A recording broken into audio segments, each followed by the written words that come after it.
So guys, 10th place nga pala. Maglalaro tayo ng Roa Garden ngayon sa Roblox.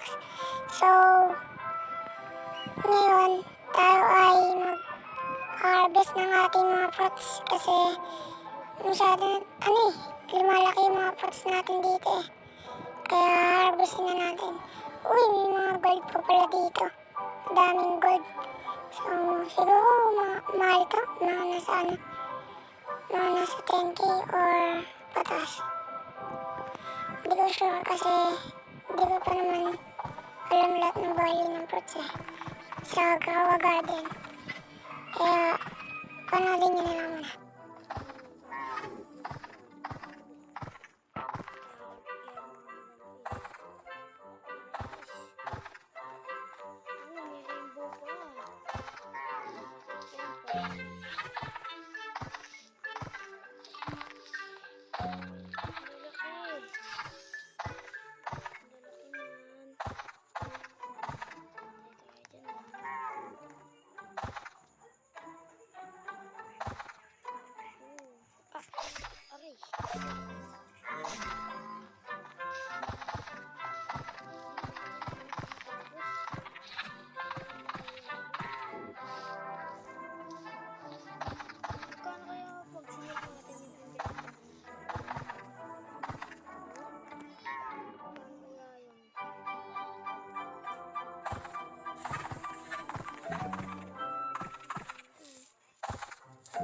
So guys, tapos na tayo mag-harvest. So magbibenta naman tayo ngayon.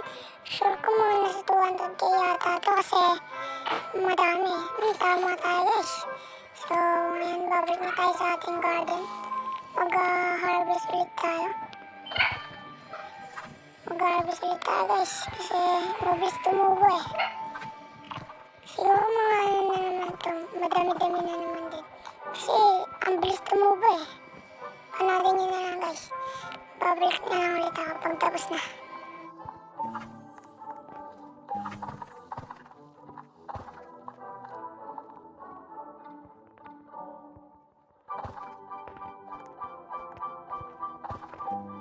So guys, nag-stock nga pala yung seed ngayon.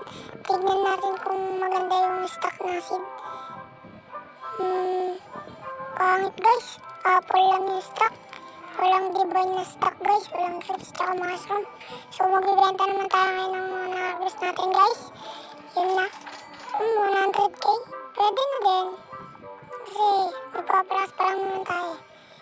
Parang beginner pa lang talaga tayo. Pero binigyan lang ako guys ng kaibigan ko.